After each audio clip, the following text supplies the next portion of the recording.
గ్రంథము 119వ అధ్యాయము psalms chapter 119 verse 105 105వ వచనము.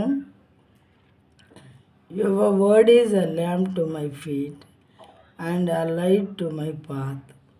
నీ వాక్యము నా పాదములకు దీపమును నా త్రోవకు వెలుగై ఉన్నది. దేవుని వాక్యము మన పాదములకు దీపము అంటే దీపం అంటే మనకు తెలుసు కదా, లైట్ మరి లైట్ వెలుగునిస్తుంది కాబట్టి మనం ఈ మార్గంలో నడవాలి. నా త్రోవకు వెలుగునై ఉన్నది.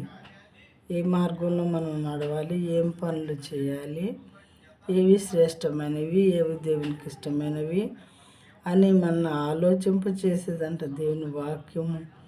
మన జీవితానికి వెలుగు లాంటిది. ఇది వెలుగు లాంటిది కాదు, వెలుగై ఉన్నది.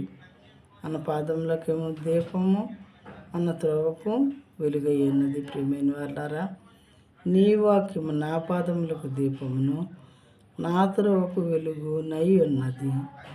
ఎలాంటి వెలుగును మనం కలిగి ఉన్నామా? దేవుని వాక్యము అంటే దేవుడే. వాక్యమే దేవుడై ఉండేనని మరొక చోట ఉన్నది.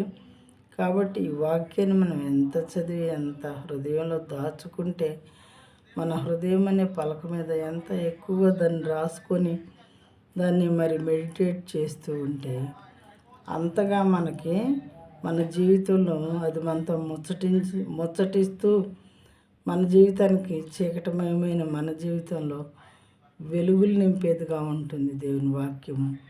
ఇది మంచిది కాదు, ఇది చెయ్యొద్దు.